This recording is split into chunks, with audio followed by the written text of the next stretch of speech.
Yes, my dear friends, welcome back to the channel. Very good morning to you guys all out there, wherever you are on the globe, on the continent of Africa, in Europe, in America, Canada, Australia, or right in Southeast Asia. Ladies and gentlemen, it is a Tuesday morning, and I am glad, I'm excited to be back at this hour for this exclusive. Don't go anywhere, like the video, share the video, and let me hear from you in the comment section. Well, my friends, the much awaited game, Newcastle. Yes, it took place last night, and looking at Newcastle, dear friend Chelsea, we are in trouble.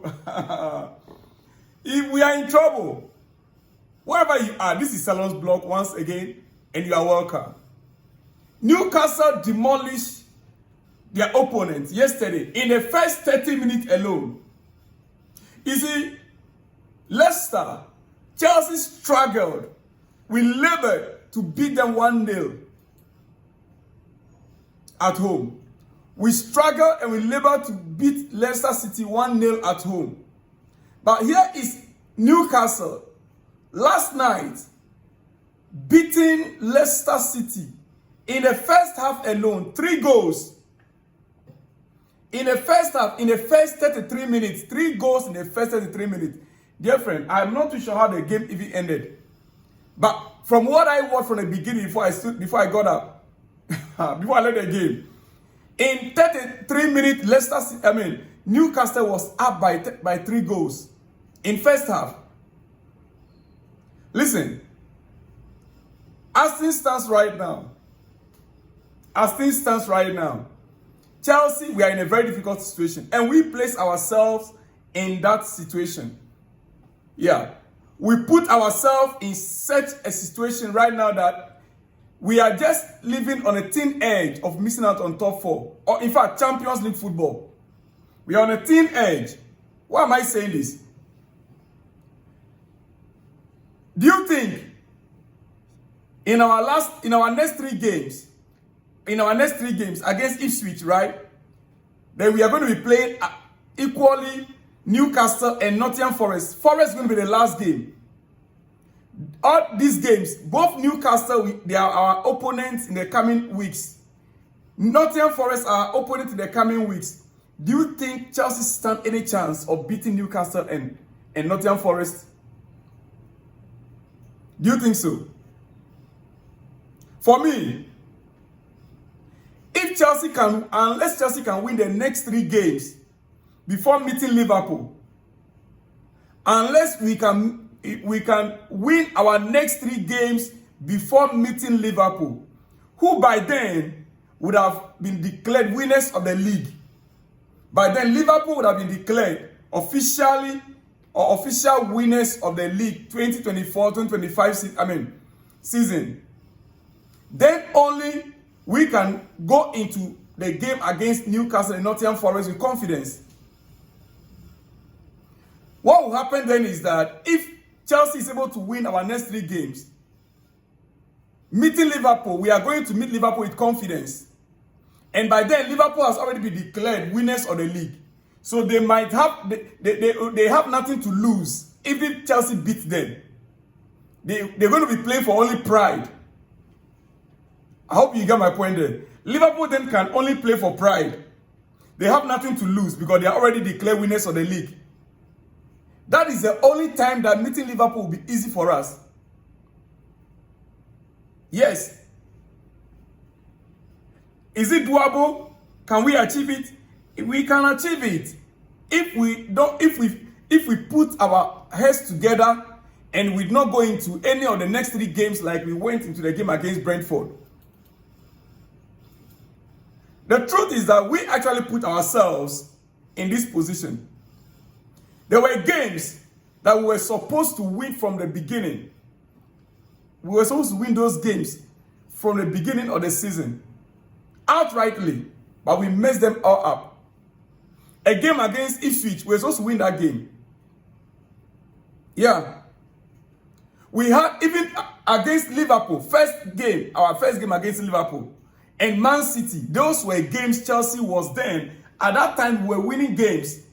But it looks as if we were beating in all those smaller teams. Once we meet big teams, then we flop. Even when the odds are in favor of us. Against Liverpool, that was a game for Chelsea to win then. First leg. Against Man City, that game was in our hands to win. We just gave it up. Now we have to be counting all those 3 points.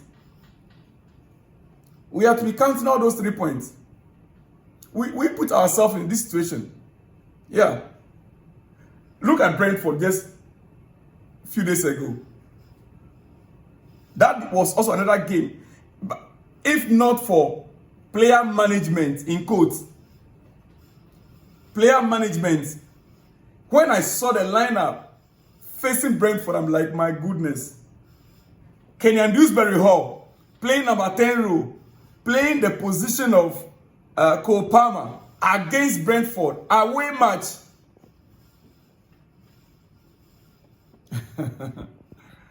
But like I said, if we can win our next 3 games before meeting Liverpool, by then Liverpool would have been declared the winners of the league. By then Liverpool would have been declared winners of the league, and that can work in our favor. Yeah. You see, I don't want to say much again about Christopher Nkunku playing the role he has been playing, but the reality of the matter is that every well-meaning fans knows that Christopher Nkunku is not a number 9. I heard John Obi Mikel also said the same thing. We agree Christopher Nkunku is not a number. Even our coach knows he's not a number 9. He's number 10. But because Cole Palmer made that position his own, and that is why the tactics that we went into the game against Brentford, that is why many people were angry. Because in that case, Pedro Neto could have just come in and played. I mean, he was not among those that were injured. He could have played the 9. Christopher Nkunku playing the 10. But we put Pedro also on the bench, and we kept Cole Palmer on the bench and Jackson on the bench. Pedro could have just played the number 9 role. We've seen him play there. Then Christopher Nkunku plays number 10.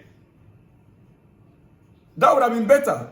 But anyway, that is already gone. Quickly, before I let you go this morning, it's your breakfast. The game against Brentford, I just got the full statistics. And as you can see right there on your screen, the stats, the full statistics, as you can see on your screen. Ball possession. Yesterday, I talked about the ball possession. I spoke about the ball possession yesterday. Now, there it is, right there on your screen.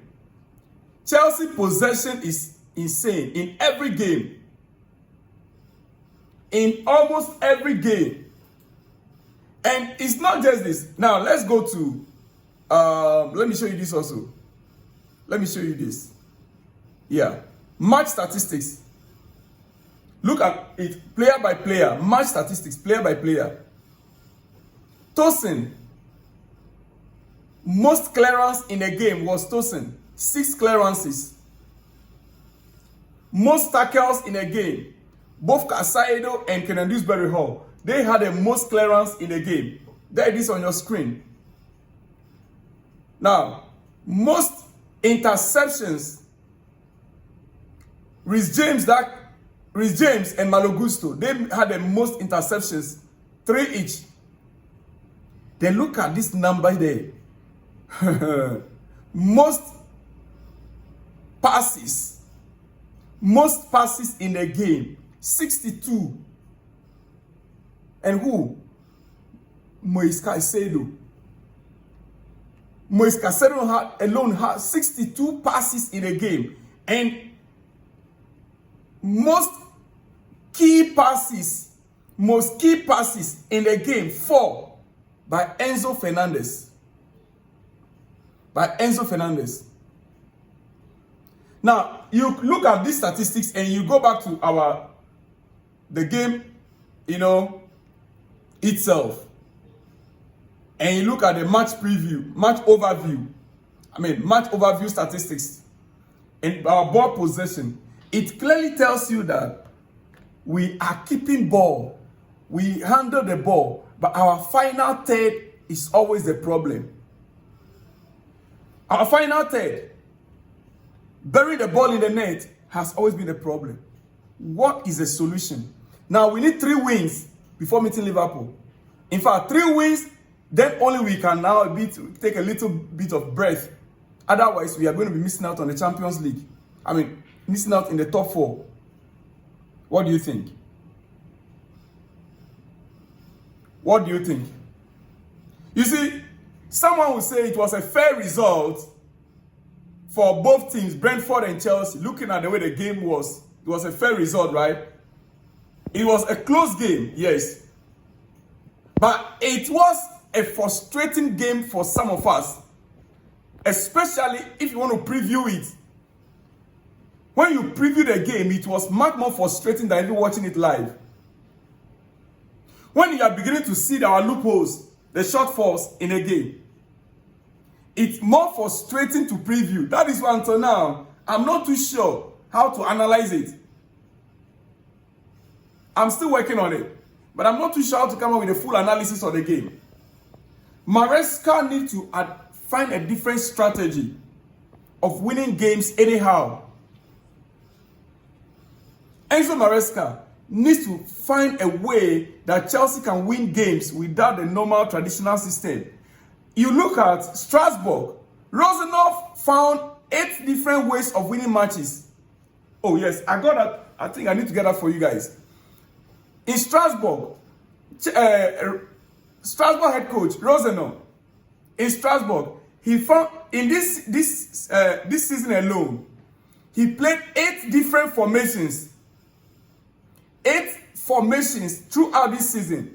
Depends on the opponent and the system he plays. He's not static.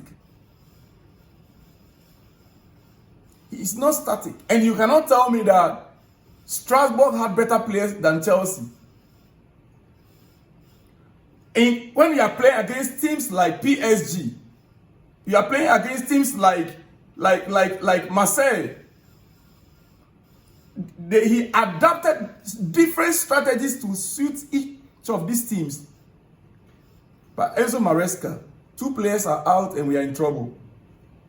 Well, Moise Caicedo has been declared the star of the match in that game. Yeah. We are moving forward. Tonight, before I let you go, tonight, Champions League football is coming up this week.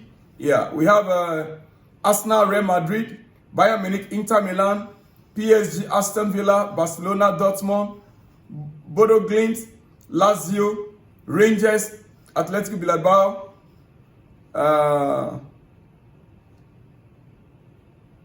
Celtic, Fiorentina, Betis, Jagiellonia, Legia versus Chelsea Conference League.